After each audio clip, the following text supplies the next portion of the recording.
Right now we're in New York City at the Lincoln Center Theatre, where we're working on the American staging of War Horse, which is a show that we first worked on just over 3 years ago in London. That's transferring here, and we're just about to start our technical rehearsals on stage.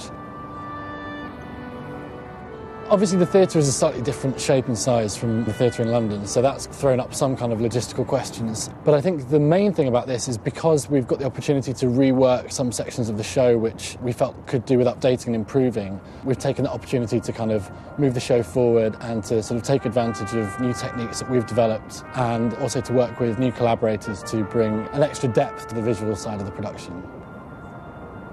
War Horse has a very distinct visual aesthetic, which is partly born from the puppetry, the kind of extraordinary life-size puppets that they have on stage.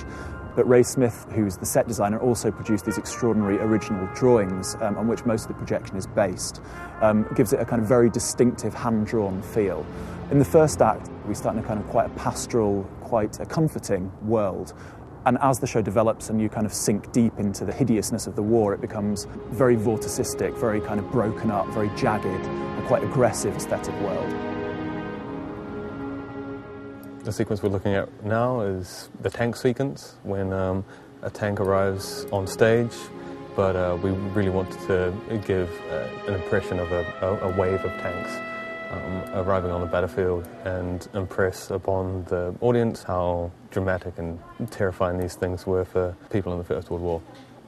Well, you're trying to make a digital medium look hand-drawn, which isn't easy. Using, in this case, 3D and the computers and technology gives us the flexibility that we need to adjust things quickly for changes in timings that we discover during rehearsal, or to make changes to scale and camera angle and that sort of thing. So without using 3D, there'd be no way that we'd have the flexibility that we do.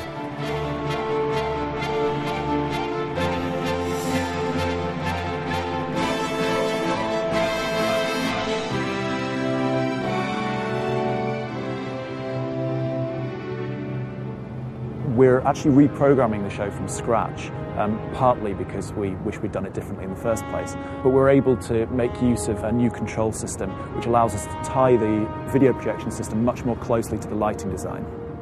It's a complicated system, but it allows us to load all the video files in, and then they are composited live within the media server, which means that there's no rendering time for any changes that we make, so that we can react very quickly.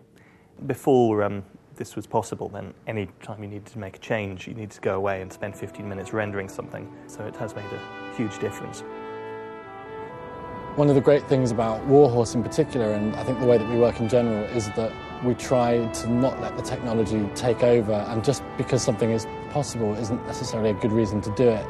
So, you know, using technology without it being apparent is something that we aim for. So we'll work with the directors and designers and figure out where and when video can work and what that can add and what that can bring to production. And then we'll create both a technical and creative solution for that, and then work all the way through rehearsals and up to tackling the production to make it happen. I think the thing that appeals to me most is the variety of different disciplines that we have to work with, and the opportunity just to work in such a creative and varied and challenging way. And, you know, I think that as long as we continue to challenge ourselves and push ourselves forward, then hopefully that will reflect well in the work that we take on. Phoebe arise, a gleam in her eyes, and the year turns round again. And like barley corn who rose from the grave, New Year will rise.